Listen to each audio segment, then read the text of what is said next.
Hello tout le monde. Alors aujourd'hui on se retrouve pour une nouvelle vidéo. Donc comme vous avez pu voir dans le titre, c'est une vidéo qui va porter sur les fonds de teint en fait, tout simplement. J'ai décidé de vous parler de fonds de teint qui pour moi sont bien et abordables. Après je tiens à préciser quand même dans la vidéo, avant de commencer, qu'il y aura un fond de teint en fait que j'avais acheté en fait sur Amazon. Euh, donc c'est un Maybelline. Parce qu'en fait sur Maybelline il n'est plus commercialisé, donc je l'ai trouvé sur Amazon. Et bon, je suis partie quand même vérifier avant la vidéo. Il s'avère que sur Amazon il est en rupture de stock, donc vous tapez le nom, il va sortir, mais il est en rupture de stock. Donc je sais pas s'il y en aura encore qui seront remis sur le site, tout simplement. Ou si finalement il y a carrément une rupture de stock de partout, et vu que c'est un conteneur qui n'existe plus, je pense, ben, je sais pas si vous le retrouverez. Voilà. Donc je tiens quand même à préciser, mais j'ai quand même voulu le mettre dans la vidéo parce que c'est un fond de teint qui est abordable et qui est bien pour moi quand même. Et donc je l'ai intégré quand même dans la vidéo. Voilà.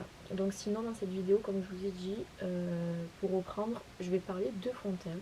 Donc deux fonds de teint qui pour moi sont abordables par rapport aux autres bien sûr, parce que il y a des fonds de teint qui sont très chers, qui tournent autour des 40 euros. Donc je me suis dit, je vais présenter ce qui pour moi est abordable et qui pourrait plaire à certaines personnes. Donc du coup je vais commencer en fait, je vais faire du moins cher au plus cher. Voilà. Comme ça, les moins chers vous les aurez en premier et ensuite ça montera dans les prix. Et je vous parlerai un peu du produit, ce que j'en pense, quand je l'ai testé, ce que j'ai aimé, etc. Donc pour commencer, je vais prendre le moins cher. Donc le moins cher c'était que j'ai acheté en tout cas, c'était celui-ci. Donc en fait c'est un fond de teint particulier parce que c'est un fond de teint mousse. C'est un fond de teint mousse de chez Maybelline. Donc c'est le Dream Matte Mousse. De toute façon, vous inquiétez pas, je mettrai les noms des fonds de teint dans la barre d'infos directement. Comme ça, vous pouvez faire vos petites recherches et les trouver. Donc je l'ai pris en teinte 30 sable. Alors, il faut savoir que les teintes que vous allez voir sont très diversifiées parce que en fait il s'avère qu'en été je bronze beaucoup et du coup en hiver je redeviens très blanche, donc ce qui fait qu'au fur et à mesure des mois je perds mon bronzage. Et donc j'ai diverses teintes dans tous les fonds de teint que je vais vous présenter, c'est diverses teintes en général du moins, parce que en fonction des saisons je mets un fond de teint, un autre, etc., pour que ma teinte aille avec mon corps. Donc du coup celui-ci je l'ai pris en 30 sable. Donc en fait ça c'est une teinte très claire. Donc voilà comment ça se présente à l'intérieur. En fait c'est de la mousse, clairement, c'est de la mousse. Vraiment, quand vous mettez vos doigts dedans c'est onctueux. Je sais que c'est bizarre dit comme ça. C'est onctueux, oui, comme de la mousse au chocolat. Et, et sauf que ça se mange pas. Mais voilà, donc c'est de la mousse en fait. Et je vous promets que ce fond de teint je l'aime trop. C'est la deuxième fois que je le rachète et je l'aime toujours autant parce qu'en fait je vous explique. Vous le mettez sur le visage et quand vous le mettez ça fait effet peau de pêche. Mais vraiment, vous voyez les pêches, elles ont des petits, des petits poils, je sais pas si on peut appeler ça des poils, mais elles ont une petite peau, un petit duvet. Et ben je vous promets que quand vous mettez ça c'est tout doux. Et la peau elle fait toute lisse, c'est trop bizarre en fait. Et du coup, franchement, moi je l'aime beaucoup et moi je le conseille. Après, pour ceux qui ont des imperfections, peut-être qu'ils aimeront pas. Mais en tout cas, pour quelqu'un qui a une peau comme moi, on va dire, qui n'a pas d'imperfection, parce que moi c'est vrai que j'ai pas de boutons, ça peut très bien correspondre. Je trouve qu'il a une couvrance, on va dire, moyenne. Pardon, il y a des mouches, bon, super. Euh, il a une couvrance moyenne en fait. Il n'est pas total et je trouve qu'il n'est pas non plus. Ben, il n'a pas une petite couvrance, mais je trouve que ça va. Il est entre les deux, entre petite couvrance et moyenne couvrance, on va dire. Et il est top, voilà. Donc moi je le conseille en tout cas. C'est pour ça que je le mets dans la vidéo. Sinon, je dirais que je l'aime pas. Mais il est bien. Et dans tous les cas, comme j'ai dit, je vous mettrai dans la barre d'infos toutes les informations. Et vous tapez le nom sur internet, vous le retrouvez. Concernant le prix, avant de le poser, en fait c'est particulier. Moi personnellement je l'ai acheté dans une petite boutique qui vendait des maquillages, plein de maquillages, surtout L'Oréal, etc. Je l'ai payé 8 euros. Et sinon vous le retrouvez, pour ceux qui ne commandent que sur les sites, vous le retrouvez sur Amazon. Moi je sais que sur Amazon je le trouve, il est exactement au même prix que je l'ai acheté, il est à 8 euros. Enfin un peu moins, il est à 7 euros je crois, des poussières. Ouais, 60, un truc comme ça, 7,60 €. Du coup, vous le retrouvez sur Amazon si vous le commandiez. Après, je pense que sur d'autres sites, vous pouvez le retrouver. Moi, j'ai que ma référence c'est Amazon, puisque c'est vrai que j'ai un compte là-bas, donc voilà, dès que je trouve, j'achète dessus. Mais vous le trouvez facilement en fait. Voilà, donc il est toujours commercialisé. Ensuite, celui qui vient juste après, justement, c'est celui qui n'est plus commercialisé. Donc, je vous montre. Il s'agit en fait d'un Fontaine Maybelline, voilà. Donc je vous ai dit que sur Amazon aussi, il est en rupture de stock.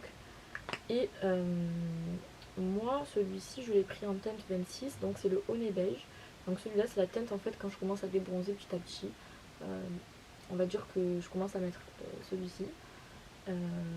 Et du coup, en fait, ce fond de teint, je l'aime bien parce que c'est vrai que moi, je n'aime pas les trucs trop courants. Je supporte pas trop. J'en mets, mais pas très souvent en fait. Et du coup, celui-là, on va dire qu'il a une couvrance moyenne, voire moins même. Je pense qu'il est entre la petite et la moyenne, pareil. En fait, clairement, si vous avez des imperfections, c'est pas fait pour vous. Dans le sens où, par exemple, si vous avez des rougeurs, etc., des boutons, etc., ça va pas cacher en fait. Ça va pas cacher. Parce qu'en fait, c'est un fond de teint qui a pas une très grosse couvrance. Et du coup, concernant le prix, si je me trompe pas, je crois que je l'ai enregistré, je vais vous dire ça. Alors, vous le trouvez, ah oui, il fait, en tout cas sur Amazon, il fait 10 euros. Il fait 10 euros, mais bon, je reprécise qu'il a rupture de stock, mais je tenais quand même à le présenter dans la vidéo parce que je trouve qu'il est bien, donc pour son prix. Et du coup, dedans, concernant la composition, il est dit qu'il y a des minéraux et il est censé hydrater la peau, voilà. Donc, que des bienfaits. Donc, voilà. Ensuite, je vais vous présenter encore un autre fond de teint. Donc, celui-ci, il faut savoir qu'il est toujours commercialisé, mais attention, vous allez croire que ce n'est peut-être pas le même, mais c'est le même. En fait, il est chez Kiko encore, il porte les mêmes noms, sauf qu'ils ont remasterisé, on va dire en quelque sorte, le packaging. Il est plus pareil en fait. C'est le même, sauf que le packaging est plus pareil. Donc celui-ci c'est de Kiko, c'est le Skin Modernist. Donc il est 2 en 1, il fait à la fois fond de teint et il fait anti-cerne. Donc ils vous disent foundation and concealer. Donc ça veut dire qu'ils font à la fois fond de teint et anti-cerne. Parce que je vous explique pourquoi. Parce qu'en fait ce fond de teint, c'est ce que je vous disais, je n'aime pas trop les fonds de teint couvrants. Mais c'est vrai que quand j'ai des grandes occasions, etc., j'aime bien être couvert. Et en fait ça c'est une teinte d'été clairement, une teinte d'été. Et je vous avouerai que l'été je ne le mets pas en fait. Je le mets justement plus, on va dire fin septembre, octobre, parce que je conserve mon bronzage. Moi jusqu'à, on va dire, fin octobre, début novembre, je conserve mon bronzage. Et après, quand novembre il commence à passer, j'ai plus de bronzage. Mais ce fond de teint, du coup, je l'utilise plus vers septembre, octobre. Et après, je l'utilise plus. Parce que, on va dire, il fait un peu moins chaud qu'en été, en septembre, octobre. C'est vrai que l'été, les fonds de teint, pour moi en tout cas, ça sert à rien. Puisque je marche, je transpire, clairement. Et du coup, celui-là, je l'ai pris en neutral 80. Donc c'est une teinte assez foncée quand même. Donc, en fait, je vous explique, l'embout, il est comme ça. Vous voyez, c'est un embout en mousse. Il est en mousse comme ça, vous voyez. Et du coup, en fait, celui-là, comme je précise, il est très couvrant. Donc pour les personnes qui ont des problèmes d'acné, des problèmes de rougeur, etc. Parfait, parfait, parfait. Il est très couvrant et c'est pour ça que je ne le mets pas souvent parce que moi je me sens vite étouffée. J'ai l'impression que j'ai une plaie sur la tête, ça m'énerve. Je sais qu'il y en a qui aiment bien ça, j'en suis consciente, mais moi perso c'est pas trop mon truc. Mais de temps en temps, comme je dis, j'aime bien en mettre. Et du coup, voilà, je le conseille vraiment parce que pour moi, fond de teint couvrant et perso, je trouve que c'est un prix abordable par rapport aux autres fonds de teint couvrants qu'on trouve, etc. Vous savez, comme Huda Beauty, etc., ça coûte très cher. Donc pour ceux qui n'ont pas une très grande budget, je trouve que c'est un bon investissement puisque vraiment vous en mettez pas beaucoup et il coûte super bien. Je vais vous donner le prix.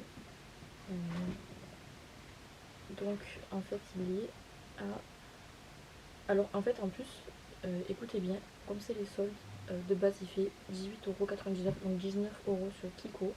Et là il est à moins 30%, donc il est à 13,29€. 13,29€ et de base il fait 19€. Donc si ce genre de fond de teint c'est votre cam, clairement, foncez puisqu'il est top. Et comme je vous ai dit, je vous mettrai le nom en barre d'infos. De toute façon, vous le tapez, vous le trouvez. Juste faites attention, ne vous dites pas que c'est pas le même. Le packaging va changer, mais c'est exactement la même chose. C'est juste qu'ils ont affiné l'embout, etc. Mais c'est la même chose. Voilà.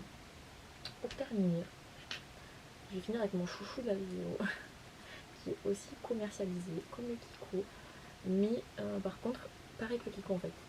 Il a été remasterisé, on va dire ça comme ça. Il a été, voilà, on va dire amélioré, dans le sens où le packaging est différent. Donc celui-là il s'appelle Pure Light de chez Yves Rocher.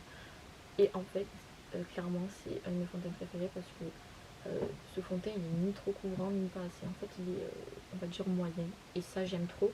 Je me sens pas étouffée en fait. J'ai pas l'impression que ma peau étouffe. Et donc du coup, franchement je le trouve vraiment top. Et concernant son prix, il est à, je vais vous dire ça tout de suite,